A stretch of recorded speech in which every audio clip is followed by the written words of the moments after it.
او د فرعون د هلاکت هغه بیان شو چې فرعون الله تبارک وتعالى بحر قلزم کې غرق کو.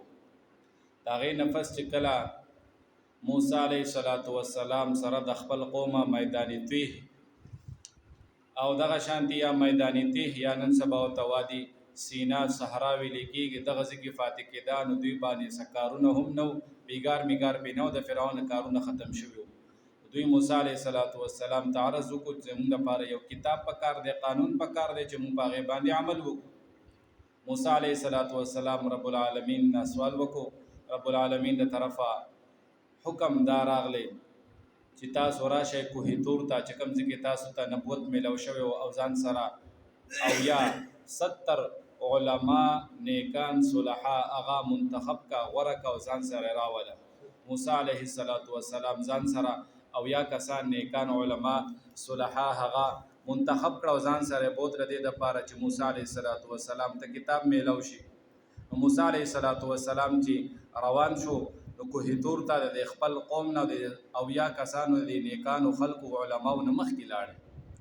رب العالمین د طرف وته حکم کیږي وما اعجلك عن قومك يا موسی ته د خپل قوم نه مخکې ودی پسته د سره له موسی علیه السلام. موسی علیه السلام فرمایي چې الله دې لپاره تعظیم وکړه زر علما چې تاسو زمانه راضي شئ. الله تبارک وتعالى تو فرمایي چې دینه پس ستا قوم ستا د راتلو نه پس هغه مونږ په فتنه کې امتحان کې غورځولې دی او دا ستا قوم هغه سامری هغه گمراه کړی دی بیلاری کړی دی ځکه دا سامری نوم راز ددنوم هم موسی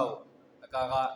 شعر داسې دی فموسی الذي رباه جبريل هغه موسی یعنی نوم خپل موسی دی. دلته قرآن مجید سامری ذکر کړی دی چې جبريل امین ولا تربیت کفالت کړو لکه دا چا هغه کال کې دی پیدا شو کم کال چې به فرعون هغه ماشومان وجله چا دا غار مارته د خپل زوی هغه الته پرې خو دی او بیا جبريل امین ولا کفالت کړو لیکن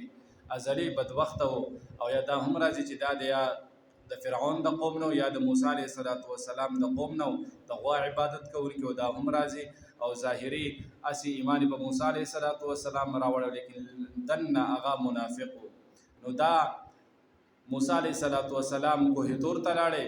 او دلته د خپل قوم نه د بنی اسرائیل چې کم هغه کاله او هغه د خپل قوم د بنی اسرائیل نه راغون کو چې دا مال غنیمت ته مال غنیمت زمونږ د امت نه علاوه نور د لپاره حلال نه او داوی د لپاره حرام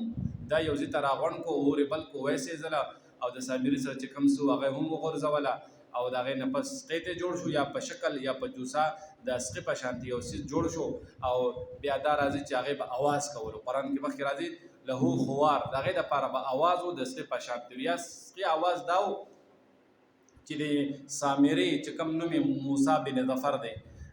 چې دا تربیت جبرئیل امین کړو نو چې کله جبرئیل امین په بحر قلزم کې را روان او دا اس مبارک چې بکم قدم خودو اغازي بشین کېدو نو دا خاور غرسیز راغسته موټی کې داسې نیولې او چې کله د غور بل شو د غسیز نو دای په کې واچولې دی کې आवाज راځي او باجی وای چې نه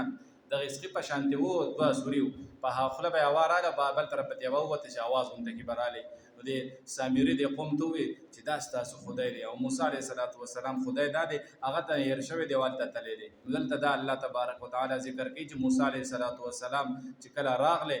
اوسو او قران کې نه هم سپاره کې ذکر شوی چې کله موسی علیه السلام را وفات شو دلته هم ذکر کوي نو موسی علیه السلام اوسو هم ډیر زیات او غمجن هم ډیر سخت او هارون علیه السلام د مشرور او درې کاله مشرور دی د ګیره د یختونه مضبوط ولې ولدا زوري ولا ورکو مخکې په دې سپاره کې راشي هارون علیه السلام ته فرمای قال ابن امه اے زما د مور زویا لا تاخذ بلحيتي ولا براسي زما سر او ګیره منسا ما خو دی وجنه یریدم چې ستا قوم هغه جدا نشي منتشر نشي دو درې سلور ډلې جوړې نشي دی وجنه ما دوی منی کوله لیکن دوی زما خبره نه منل دلته الله تبارک وتعالى هغه ذکر کوي او بیا الله تبارک وتعالى د سامری د پاره موسی علیه السلام طرف داسې خیره وشوي چې داسې بیماری ولګي چې چا به ولا ګوتې ورولې لا میساس قران کې راځي ټچ مکه ولا ما